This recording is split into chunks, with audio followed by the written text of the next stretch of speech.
हमारे संवाददाता गगन चौहान ने आम आदमी पार्टी के प्रदेश अध्यक्ष श्री नवीन पालीवाल जी से खास मुलाकात करके जाना कि आने वाले समय में आम आदमी पार्टी की राजस्थान की लोकसभा चुनाव में क्या रणनीति तैयार रहेगी। राजस्थान विधानसभा में 2 बार करारी हार का क्या कारण रहा, क्या कमी रही, इन सभी बातों को लेकर श्री नवीन पालीवाल जी ने पार्टी के रणनीति के बारे में जानकारी दी। मैं आया हुई इस वक्त राजस्थान के आम आदमी पार्टी के राजस्थान के प्रदेश अध्यक्ष नवीन पालीवाल जी से मिलने के लिए और इनसे जानेंगे कि आम आदमी पार्टी जिस तरह से दिल्ली और पंजाब में अपना माहौल बना चुकी है, क्या कारण रहा कि राजस्थान में वो मुकाम हासिल नहीं कर पा रही है आम आदमी पार्टी। इसके क्या कारण रहा है कि 2 बार के विधानसभा चुनाव में करारी हार का क्या ऐसा इनकी तरफ से कमी रही है, और इनसे आगे हम बातचीत चालू करते हैं। नमस्कार सर। सर आप? नवीन पालीवाल, प्रदेश अध्यक्ष आम आदमी पार्टी राजस्थान। सर आप ये देखा गया है कि 2 बार आप राजस्थान विधानसभा चुनाव के उम्मीदवार आपने उतारे हैं, लेकिन वो जीत आपको हासिल नहीं हो पाई और इसके बदले आपको राजस्थान में करारी हार का सामना करना पड़ा है। इसका क्या कारण रहा सर? देखिए गगन जी, आपका चैनल को मैं धन्यवाद देता हूं कि आप यहां पर आए। ऐसा नहीं है, हम लोग राजनीति करने के लिए नहीं आए थे, इस देश की व्यवस्था बदलने के लिए आए थे। और आज हम लोगों की मेहनत से आम आदमी पार्टी जब से राजनीति के अंदर आई है, आप देख लीजिए पूरे हिंदुस्तान के सभी प्रदेशों में काम की राजनीति होने लग गई है। आज बदलाव की राजनीति होने लगी है। और मैं अब बात राजस्थान की करूँगा कि राजस्थान के भी विधानसभा चुनाव में इस बार जो मुद्दे उठे वो सब मुद्दे काम के मुद्दे उठे, स्कूलों के मुद्दे, बेरोजगारी के मुद्दे उठे, पेट्रोल डीजल सस्ता करने के मुद्दे उठे। तो आम आदमी पार्टी इसी मुद्दों को लेकर आई थी। और आज मुझे खुशी होती है कि हमारा संगठन जिस हिसाब से राजस्थान में बढ़ रहा है, जिस हिसाब से हम लोग यहाँ पर काम कर रहे हैं, हम लोगों ने जनता के बीच में एक आशा की किरण दे रखी है और आम आदमी पार्टी को राजस्थान की जनता एक आशा की किरण से देख रही है। सर जैसे आपने बताया है, इस बार के 2024 के राजस्थान विधानसभा के जो बजट आया है, इसको आप किस नज़रिए से देखते हो? जिस तरह से आज बेरोजगारी युवाओं के बीच में काफ़ी है, गरीबी है और महिलाओं की सुरक्षा, किसानों का जो एक लाभ मिलना चाहिए, क्या उस लाभ के आधार पर ये बजट रहा है या इसके कुछ अलग ही नतीजे में रहा है? नहीं, देखिए मेरे हिसाब से तो जो राजस्थान का बजट घोषणा हुई है वो सिर्फ एक जादूगरी वाला हिस्सा भी है। कोई जनता के मुद्दे की कोई बात नहीं है। भाजपा सरकार आई थी, भाजपा सरकार ने पेट्रोल डीजल सस्ता करने का वादा किया था। आज इन लोगों को अरविंद केजरीवाल से सीखना चाहिए कि मुख्यमंत्री ने शपथ लेते ही दिल्ली की जनता से बिजली सस्ती फ्री करने का वादा किया था और शपथ लेने के बाद उन्होंने तुरंत बिजली को सस्ती घोषित कर दी थी, 200 यूनिट फ्री दी थी। राजस्थान में क्या हुआ? आपने पेट्रोल डीजल सस्ता करने का वादा किया था, आपने कहा था पंजाब की तर्ज पर राजस्थान को पेट्रोल डीजल करेंगे। आज चुनाव के 2 महीने हो गए, 2 महीने बाद आप पेट्रोल डीजल सस्ता नहीं कर पा रहे हैं। शिक्षा के क्षेत्र में आप देख लीजिए क्या काम हुए हैं। तो आप ये बताइए कि 2 महीने के कार्यकाल में ऐसा क्या हुआ, क्या परिवर्तन आया? राजस्थान के अंदर कोई परिवर्तन नहीं आया। एक दिन के लिए जयपुर में हमारे मुख्यमंत्री साहब सफाई के लिए उतर जाते हैं मैदान में, उसके बाद आप पूरे जयपुर में घूम के देख लीजिए, हर जगह कचरे के ढेर लगे हुए हैं। तो योजनाबद्ध तरीके से काम होना चाहिए और मैं तो यही कहना चाहूँगा कि जनता के हित के लिए काम होना चाहिए। जी सर, श्रीमान ये बताइए कि अभी जितनी भी राजनीतिक पार्टियां हैं, इन्होंने इंडिया एयरलाइंस गठबंधन का किया था, लेकिन अब देखा जा रहा है कि कहीं ना कहीं इंडिया एयरलाइंस टूटने के कगार पर आ चुकी है। जैसे कि बिहार में नीतीश कुमार जी हैं जो एनडीए में शामिल हो चुके हैं, बंगाल में ममता बनर्जी अलग हो चुकी हैं। अब जो आम आदमी पार्टी है वो लोकसभा चुनाव में अकेले के दम पे डंका बजाने की तैयारी कर रही है। तो इस इंडिया एयरलाइंस के क्या कहना चाहेंगे इसके बारे में आप?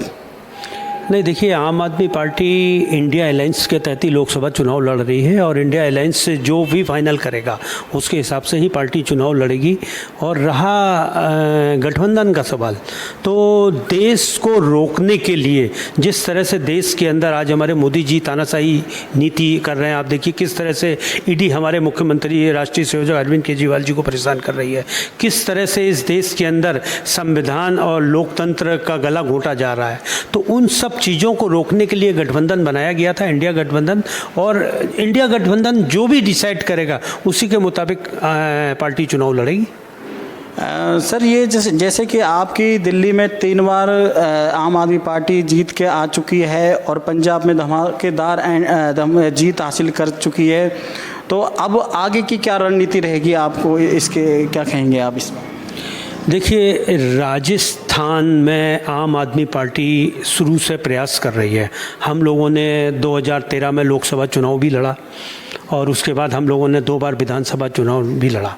जनता ने माना हम लोगों को हमारे परिश्रम के मुताबिक रिजल्ट नहीं दिया, लेकिन मेरा मानना है कि राजस्थान के अंदर भाजपा और कांग्रेस दोनों ने मिलकर राजस्थान के सिस्टम को ऐसा कर रखा था कि यहाँ पर कोई भी संगठन होता है वो बूथ लेवल से मजबूत होता है, वार्डों के चुनाव से मजबूत होता है, पंचायतों के चुनाव से मजबूत होता है। लेकिन राजस्थान में दोनों पार्टियों ने मिलकर ऐसा कर रखा था कि यहाँ वार्ड के चुनाव में हमको सिंबल ही नहीं मिलता था।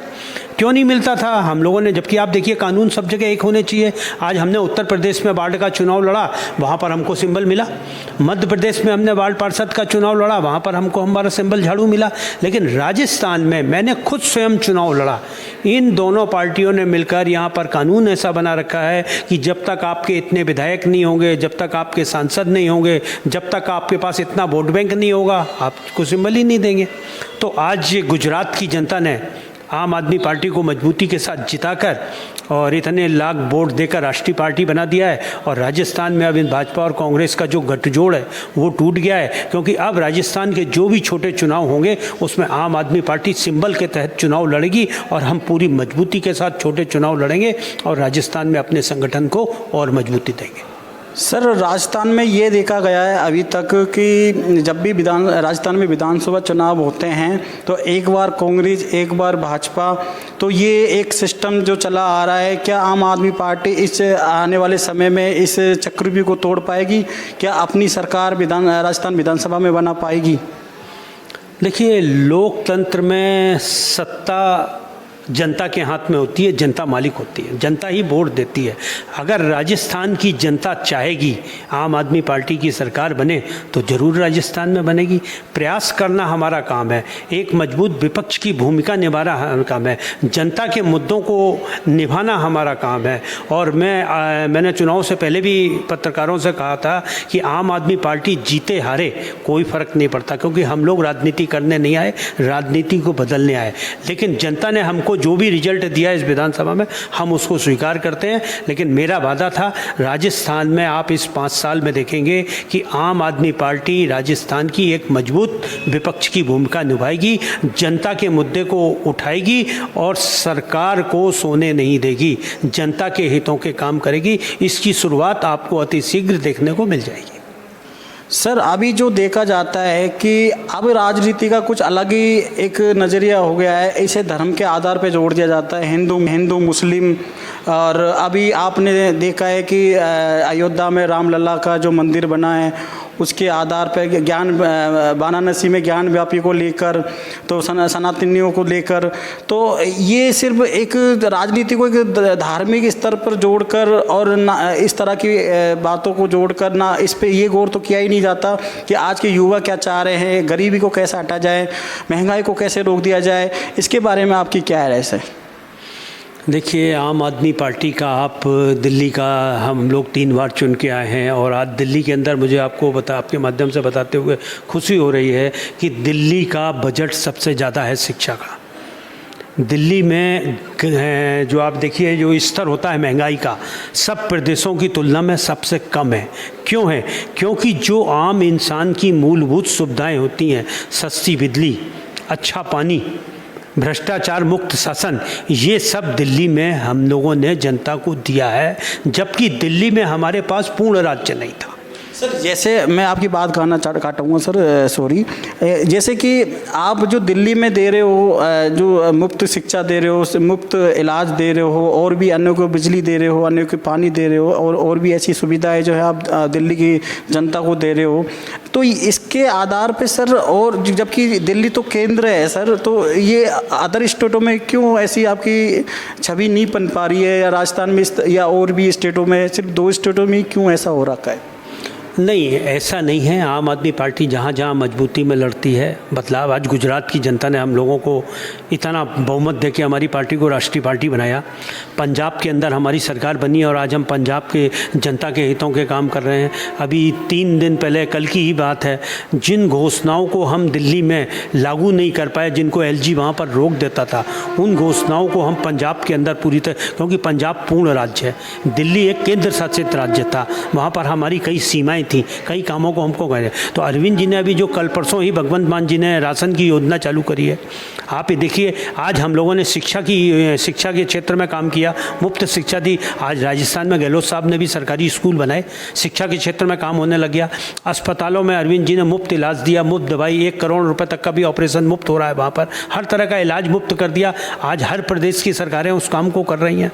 तो देखिए, और अब सबसे महत्वपूर्ण योजना अभी जो कल ही हम लोगों ने लॉन्च करी है, राशन की डोर टू डोर व्यवस्था घर घर।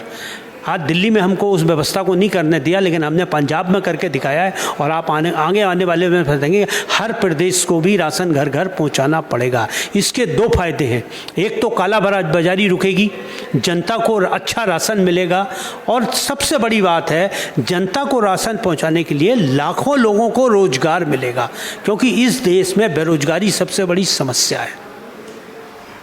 तो सर ये इस बार की जो लोकसभा चुनाव होने जा रहे हैं 2024 में, तो आपकी राजस्थान में लोकसभा चुनाव को लेकर क्या तैयारी है, और ये पूरे देश में जो लोकसभा चुनाव की तैयारी है उसके बारे में क्या कहोगे? क्या ऐसा एजेंडा रहेगा इस बार के लोकसभा चुनाव में आपकी तरफ से? देखिए, इस बार का लोकसभा का जो चुनाव होगा बहुत महत्वपूर्ण चुनाव होगा देश के लिए, क्योंकि ये चुनाव लड़ा जा रहा है महंगाई के खिलाफ, ये चुनाव लड़ा जा रहा है बेरोजगारी के खिलाफ, ये चुनाव लड़ा जा रहा है न्याय व्यवस्था के खिलाफ। तो मेरा मानना है कि गठबंधन के तहत हम लोग आज अभी इंडिया गठबंधन में हैं, और इंडिया गठबंधन के तहत जो भी हम लोगों को आदेश मिलेगा, राजस्थान में सीटों के लिए मिलेगा तो लड़ेंगे, नहीं मिलेगा तो नहीं लड़ेंगे। आज जैसे पंजाब के अंदर हम लोग लड़ रहे हैं, दिल्ली के अंदर लड़ रहे हैं, गुजरात के अंदर हमारे अरविंद जी घोषणा करके आए हैं, अभी गोवा के अंदर घोषणा करी है, असम में 3। तो जो गठबंधन के है और हमारा जो शीर्ष नेतृत्व जैसा डिसाइड कर रहा है, हम लोग उसके अनुसार काम करेंगे। और रही बात राजस्थान की, तो राजस्थान में मैंने आपको बताया कि हम लोगों ने विधानसभा चुनाव अभी लड़ा है, जनता ने हमको ज़्यादा समर्थन नहीं दिया। हम जनता के समक्ष एक मजबूत विपक्ष बनकर उनके मुद्दों को उठाएंगे, और मुझे आशा है जनता आगामी जो विधानसभा का चुनाव होगा उसमें आम आदमी पार्टी को अच्छा समर्थन देगी।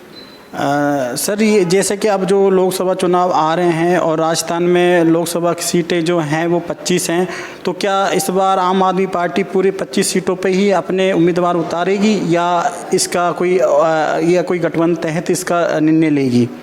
नहीं, देखिए, इसका निष्पंदन गठबंधन के तहत ही होगा। इंडिया गठबंधन के तहत जो भी निर्धारित होगा उस पर आप लोग काम करेंगे, और उसी के तहत राजस्थान में काम किया जाएगा। सर इस बार देखा जा रहा है कि दिल्ली में केजरीवाल जो हैं उनके खिलाफ ईडी ने बड़ा शिकंजा कसा हुआ है, और कई उन पे छापे मारे गए हैं, कई सम्मन उनके जारी किए गए हैं। उन सम्मनों को वो केजरीवाल जी ठुकरा देते हैं, और इसके बारे में आप क्या कहोगे? आपके जो कई वरिष्ठ नेतागण हैं, कार्यकर्ता हैं, तो वो अब इस समय जेल में हैं, तो इसके आप किस नज़रिए से इसको देखते हैं आप सर? देखिए, कोई भी आदमी जब अच्छा काम करना चाहता है या करता है तो उसके खिलाफ रास्ते में कंकड़ होते ही होते हैं। आज इस देश का दुर्भाग्य है कि पूरे हिंदुस्तान के अंदर एक अच्छा शिक्षा का मॉडल, सरकारी स्कूल का मॉडल देने वाले शिक्षा मंत्री को सरकार ने जेल के अंदर डाल रखा है। जिस स्वास्थ्य मंत्री सत्येंद्र जैन जी ने पूरे हिंदुस्तान को एक मोहल्ला क्लिनिक का मॉडल दिया, उस स्वास्थ्य मंत्री को आज जेल के अंदर डाल रखा है।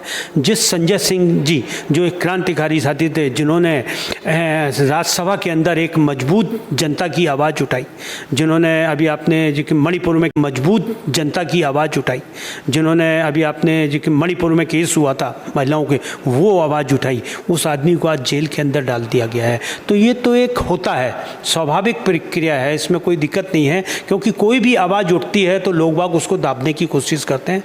लेकिन ये आवाज़ जनता की आवाज़ है, दबने वाली नहीं है, ये निरंतर बढ़ती ही जाएगी।